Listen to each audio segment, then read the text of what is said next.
Hello StarCraft fans, this is Falcon Paladin coming to you with yet another daily Legacy of the Void upload. This is a game between Raul and VampyWorm on Central Protocol.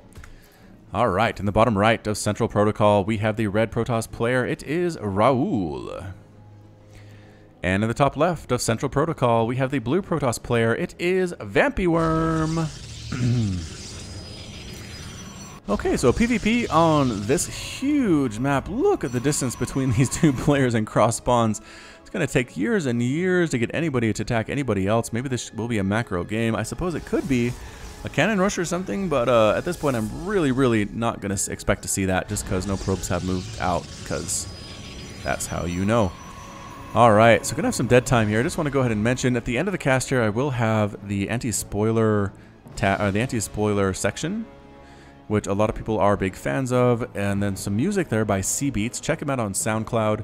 There's also a new store that's available. You can click the link there on that final section and kind of see what's available. It's just t-shirts at this point. If you're interested in getting something with Falcon Paladin on it, or you know, just something StarCraft or related, there are some pretty cool shirts on there. There's a big GG. There are some pretty cool Zerg, Terran, and Protoss logos available as well. So check those out on the store, and that should be pretty fun. Alright, back to the game. Production tab shows nothing really exciting going on here. It is gateways and early expansion coming up from Raul. Meanwhile, VampyWorm choosing to go for the cybernetics core instead and double assimilator here. 2 workers on each gas, which tells me it could be a an adept opening, which would be good. I feel like this is the better choice though for Raul. This is a huge map. Any aggression you want to send out across this map to your opponent is going to take like 2 or 3 minutes to get there, it feels like, which is an eternity in StarCraft 2 minutes.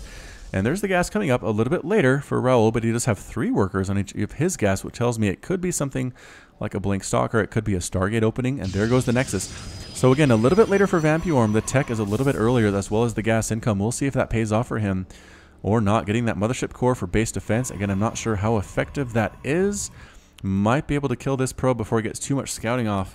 We'll have to see how effectively it is controlled. It's a little bit ways off here. Is it going to pop in time to deal with this probe before it scouts out? Pretty much nothing. It's going to pop, and there it is. And yes, going to force that poor probe to run away. Does not want to die to that mothership core. Taking shots anyway. Good grief. Running away. But again, there's nothing really to see here. There's the Twilight Council coming up. So once the probe is gone, VampyWorm chooses his tech. It is indeed going to be a Twilight Council. And what's the choice going to be here for Raul? I don't see anything yet. The cybernetics core is here. He's getting Warp Gate, which is nice. He's also getting a Stalker. And yeah, no higher tech choices yet. Very interesting from a Protoss player. Huh. Alright, we'll have to see how that ends up for him. He really can't go pure gateway in Protoss versus Protoss, or really in any matchup. I haven't seen... There we go. The probe does scout out the Twilight Council. And is it going to be Blink, or possibly it could just be Resonating Glaives, Charge, who knows. Ah, Dark Shrine on the way for VampyWorm, and I think he timed that to where that was not scouted. Oh, maybe it was. Raul might have scouted that. If he saw that, if he clicked on it, he knows that was a Dark Shrine. A little bit sloppy there by VampyWorm, allowing that to be scouted. Again, it was up to Raul to recognize it. I'm not sure that he did. But his tech choices should help us. Robotics facility coming up for both of these players. Warp Gate on the way. Is it being Chrono Boost? It really doesn't look like it is for either of these players. They're not in a huge hurry to get that out and available. Pylon coming up for that Photon Overcharge defense ability. This Raul probe was a hero scouting out that Dark Shrine. Again, I don't see any real rush to get a... there it is. I guess the robotics facility does get observers, so that makes a little bit more sense. Possibly an observer pops out. The Dark Shrine is not as useful as it could be, but instead it's an immortal. Oh no. Oh, I don't know that Raul saw that. He could have, but he didn't. Oh, and a Warp Prism as well. Warp Prism harass with Dark Templar can just be brutal. No cannons in this mineral line at all. No cannons here either. Getting 3 gas on this assimilator. Again, a single assimilator here as well for VampyWorm. Nobody going super gas heavy, but it's definitely chrono boosting out that Warp Prism. He wants to get this harassment out as soon as possible. Warp Prism is one of the faster units in the game, especially with the Gravitic Drive boosters upgrade there. Or Gravitic Drive upgrade. I'm not sure what the exact terminology is on that. But either way, it does make Warp Prisms that much more fast. And here it comes. Warp Prism on the way. Gonna warp in. Look at that new warp animation. So nice. Warping in some Dark Templar. Gonna pick him up and then head back on out. So this is the most exciting thing on the map right now. We're going to go ahead and follow it and just kind of look at the pretty details on this map. Look at the holograms moving around.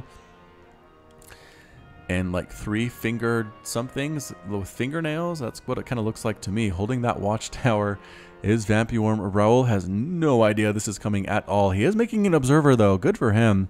It will be finished by the time the DTs show up in his base. It's just a matter of what he has to deal with it. And I don't know. Dark Templar come in. They are going right after this worker base. And they're going to split up. Yes, one's going to go here. Good pull by Raul. He runs away immediately. The Stalkers come in. That Dark Templar dies very, very quickly. More DTs. Oh, no. Runaway DTs get picked up by the Warp Prism. Nope, that guy gets sniped on down. You need to run and gets picked up by the Warp Prism and evacuated. You'll notice the Warp Prism was here and picked up the DTs here. That's because they have an additional range boost on that pickup, which makes them that much more effective when they're harassing. If the Warp Prism had to go to the exact location of that DT, it might have died to the Stalkers, but because of that extra upgrade, the DTs actually survived. So that upgrade helped VampyWorm today. It is 65 to 58 total supply, 48 to 43 harvesters. So VampyWorm with the economic edge, but Raul with the total food count edge. So let's take a look at some things here. Active forces, resource collection right now. Total collection for both these players, very, very close indeed. And spending, economy, technology, army. Yeah, the army spending for Raul has been a lot higher than for VampyWorm. So we'll have to see if that's going to come back and bite VampyWorm or not. He is getting Zealot legs for that charge ability, as well as an armor upgrade. Colossus on the way with a +1 attack for Raul. So Colossus in a PvP, I can't say I've seen that a lot. Usually it's disruptors or adept attacks. Immortal Stalker type stuff is also good. Coming back in again is VampyWorm. Is he pushing his luck? Ladies and gentlemen, does he want to get in there and try to kill his red opponent? Is he able to get in there and kill his red opponent? I don't know what the answer is. All right. So I guess while we're waiting, I just want to say I have started running again, which is nice. I kind of fell off running when I started my casting career. It's kind of hard to run in the morning and then cast late at night and then still get enough sleep to be effective as a human being. But I'm going to try to make a go of it here. I just want to say my legs really hurt. I went and played basketball as well. Tuesday night is my pickup basketball night with some friends. And my legs are feeling it, man. But hopefully it will pay off in the long run. I can lose some of these extra pounds that I've gained and just be a healthier, happier person. That's the idea. Come on, Warp Prism, do something. Entertain us. No, not going to happen. Observer coming out for VampyWorm as well. Base up and running for Vampy. That third base was up a lot sooner than for Raul. Again, Raul spending more money on the army that he's not really attacking with, which is a bit of a problem. I think he's worried more about more Dark Templar warp-ins, but get some cannons. There we go. Has some cannons. Don't really have to worry about that as much anymore. What else is going on? Are any of you guys playing Legacy of the Void? I had a subscriber tell me in the comments for an earlier video that he was showing off his StarCraft skills to a friend of his, did a placement match in Legacy of the Void, and ended up being placed in bronze. So it's kind of hard to be bragging to somebody and ending up in the lowest league in StarCraft. But you know what? Send me some replays for the Bronze League heroes. I will be casting those and posting them on Friday. So check those out. Hit me up. Send those to falconpaladin@gmail.com. I will be doing that. I have yet to decide on a name, but I will have one this week. I promise.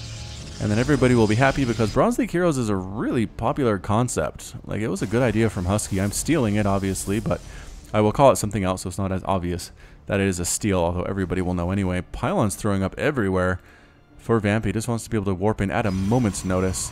Just expanding like a mad dog. Fourth base now coming up at the 9-minute mark for Protoss. That's almost unheard of in Heart of the Swarm. A little bit more common here in Legacy of Void, but still. Disruptors. Ooh. Disruptors on the way for Vampy. Twilight or Templar Archives on the way for Raul, as well as that Zealot leg. So both players like the Zealot charge. Zealot charge is good in PvP, just to do extra hits and absorb damage and everything that Zealots like to do. So again, kind of a stalemate here, trying to see what else we can talk about. There's that Gravitic Drive upgrade, making Warp Prisms much, much more fast when they're running around. Okay, maybe not much, but still pretty good. Another base coming up. VampyWorm has a probe here, scouts it out.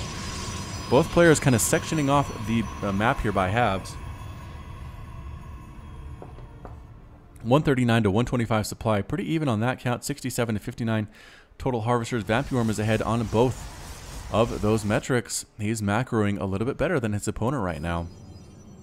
And if that actually ends up meaning he wins, we will have to wait and see. Getting the Resonating Glaives upgrade, which means Adept's attack, and it should be that Adept's attack... holy smokes, where is it? There it is. Attack 40% faster? Yeah, 45% faster. Pretty handy for all of those Adept users out there. Heading on down, might see an actual attack from VampyWorm here at the 10-minute mark. After that DT harass, there really wasn't a lot going on. Raul's army here has more Archons than Disruptors, as well as Immortals. I like that against what we're seeing from Vampy. It's just a matter of if it's going to work or not. And is this probe actually... Oh, that's Raul's probe. Never mind. Forward pylon ends up dead. The army is here at the Zenlog Watchtower. More units warping in with the awesome warp-in animation. How many Disruptors? 3 total Disruptors. They should have 3 Purification Novas. An accidental move forward here by Raul as an accidental attack. And here we go! Oh, I don't think Raul saw that, but the Colossus in the back doing a lot of damage, trying to dodge that Purification Nova. Doing a pretty good job of it, if I do say so myself, but there are just too many Archons here. Immortals as well. Oh no, Raul's Archon. Oh, the Colossus in the wrong place, wrong time, ends up dead. Oh boy, Colossus standing in. Zealots running on top of those Archons, trying to destroy them. Extra damage versus biological though. Our Archons. So I don't know if that's actually going to matter or not. Good retreat here. I like what Raul is doing. Not standing and fighting necessarily. Another Archon falls to the front lines for VampyWorm. He has none left. Purification Novas come on in. Oh, actually did kill that Colossus. Well played indeed, but Disruptors are falling, getting focused down by those Zealots, chasing them away, and VampyWorm is forced to retreat. More units warping in here at the front line for Vampy. 113 to 100 total supply. Zealots actually pushing. Oh, Disruptor coming on up here. Vampy, take care of your Disruptors. Oh, no. DT's taking down Colossus. You don't see that very often. We're making an observer now. Where are his observers? I thought he had some. Perhaps Vampy killed them. Look at that warp-in. That is just amazing. Whew, very reminiscent of the cinematic for Legacy of the Void, which if you haven't seen, you really should, because it's fantastic. Heading out with a warp prism of his own is Raul, possibly trying to kill this base. There's nothing defending it. Is he going to notice this is the question, or is he going to head up to the third base instead, completely bypassing it? No, there's the warp-in of Stalkers to go after these workers. Is he... Oh, no, that's a warp-in from VampyWorm. Just kidding. Oh, Raul's managed to escape just by the skin of its teeth. 8 total hit points left on that. Good map awareness by Vampy to see that warp prism sitting there, warp in and kill it. Well played indeed. 153 to 126 total supply in favor of VampyWorm. 70 to 59 harvesters. It is 4 base to 4 base though. Worker count not that healthy here, looking much better at this pace for Vampy. Again, the macro fantastic. DTs, Archons, the Immortals, +3 attack on the way for VampyWorm. Robotics facility just finished for Raul. Another one. Is he going to keep... I don't know what he's doing, but here comes the warp-in with charge lots trying to kill those probes. They did manage to retreat. Not far enough, though. The Stalkers come on in and try to kill these guys, but Zealots right on top of Stalkers are surprisingly effective. Ah, good blink, though, by VampyWorm. The rest of the army shows up as well. Is he going to save all of these Stalkers? He is. Nice job. Nice job indeed. Another warp in here of a lot more Zealots. They kill a bunch of probes and then go right after this Nexus. I think they're going to get it too. They just attack too quickly. There are too many of them with the +2 attack. The Nexus does fall. It does fall. All the Zealots get cleaned up, but I think Raul's probably okay with that. Did his Warp Prism die? Did he lose that Warp Prism? Lost units for Raul. Yes, Warp Prism. I think he tried to come up here and be a little bit sneaky, and the Stalkers took him down. So tough break there for Raul, but he did kill a base. Effectively, it is 3 base versus 4 base. Can Raul win this? Place your bets. Place your bets. Can Raul win this? He is currently a 2-1 favorite because he has the extra base. 2-1. That seems like a lot. Maybe I should change that. I'm not very good at setting lines. Moving on in is VampyWorm. He has that Resonating Glaives upgrade for the Adepts. Attack speed is now at 1.11 on the Glaive Cannon. And he says, you know what, I lost a base, I will get my revenge. I will kill your base. Coming on in, Archon, Colossus, Stalker, Zealot, just smashing each other's faces into the ground. The Archons are actually doing fairly well here for Raul. They are surviving a lot longer than I thought they would. The Immortals trying to smash through those shields. Stalkers in the back as well. doing a great job. More Zealots warping on in and coming to the bottom of the field. This Colossus just having a field day. Nobody really bothering to focus it down. Does have 9 kills. The Archons are slowly getting whittled down by Raul. More Zealots coming in for VampyWorm. That's going to really turn the tide here. And yes, indeed it is. Taking out the Zealots of Raul, forcing a retreat. All the Archons get surrounded and killed. Every single Zealot is dead there as well. This Warp Prism going to get focused down, I think, by the Stalkers. No, getting bypassed, actually. Nope, actually taking some shots there. Colossus up to 11 kills. And the Warp Prism does fall. And what is this? More Archons coming in, getting pushed forward. The Morphing Archons getting pushed forward. And that's it. VampyWorm calling the GG or leaving the game. Raul's victorious. And that is it. I'm surprised. I don't know. I mean, his army was fairly small. He was warping in more. He hadn't really planted this base. I think it was a desperation last push for him. He didn't get it. He wasn't able to kill a base in turn, so he felt like he was irrevocably behind, but it was 56 to 59 harvesters, 98 to 94.